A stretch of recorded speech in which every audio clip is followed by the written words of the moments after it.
Justice League of America is a new book which brings together a team that Batman handpicked. But before getting to the Rebirth episode which explains their actual coming together, there are a few spin-off one-shot books to introduce most of the cast. Let's cover those for you, and today we'll be covering Killer Frost. Over in Belle Reve Penitentiary, Caitlin Snow sits in her cell telling herself that soon she'll be getting out of this hellhole to become an actual hero. Not long ago, Caitlin was a part of the Suicide Squad, but after helping the Justice League stop Eclipso, Batman saw the potential in her and he told her that she should be helping them, the heroes. Except there's one problem that's currently making that transition difficult, and that's Amanda Waller, who still thinks that Caitlin is just the same old killer that she's always been. Amanda tells her day after day that even though her accident was a tragedy, she still needs to absorb heat. She can still kill people. Caitlin gets up and tells her that it doesn't matter anymore. She is no longer Amanda Waller's pawn to be played with. And Amanda says, yeah, about that, seems her transfer paperwork got lost. So don't worry, it's been resubmitted. It'll just be a few more days, minimum. As Caitlin sits out in the public area, no one talks to her, which is kind of a benefit seeing as everyone inside of the prison sees her as a monster.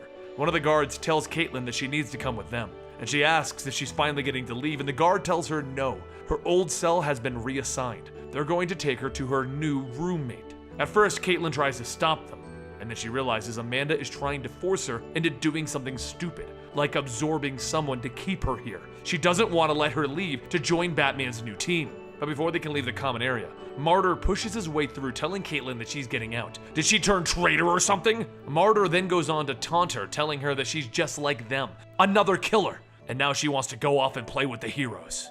Caitlin watches the guards, because normally, this is where the guards would step in and separate the inmates, except now, Amanda Waller expects her to play her little game, but she's not going to do that. She leans into Martyr, telling him that it doesn't matter, soon she'll be gone, and he'll be stuck here in the dark, simmering like a lava lamp. Anyone even remember those things? The guards start to laugh and tell Caitlin that it's time to go. And that's when they bring her over to her new cell with her new roommate, who happens to be Joanne, or as most people see her, Heatstroke. Caitlin begins to panic since she absorbs heat. Being roomed with a pyrokinetic might be bad. The urges to absorb might become too strong. She's already running on empty. A little while later, after the lights go out, some of the other inmates begin to get up asking who are they. Caitlin wakes up hearing the voices coming from the outside, and Joanne gets up to check it out.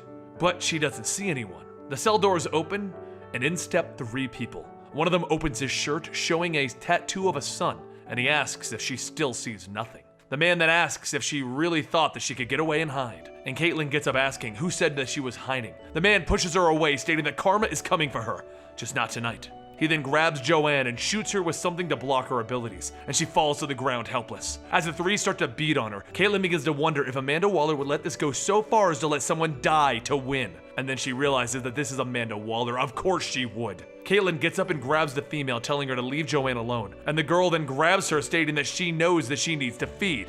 But she can't really fight back, can she? Using what little power she has left, Caitlin turns back and freezes all 3 of them, telling Amanda Waller that it's her move now.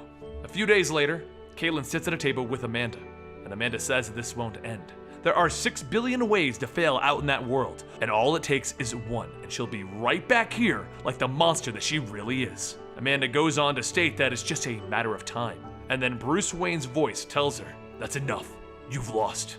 No more blackmail, no more bombs. She's leaving right now.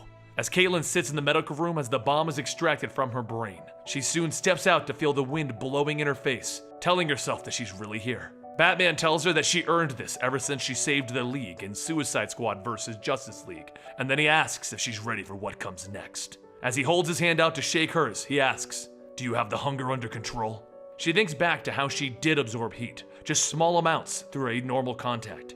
And then she holds out her hand, telling him, you don't have to worry. It's like she's ready for anything.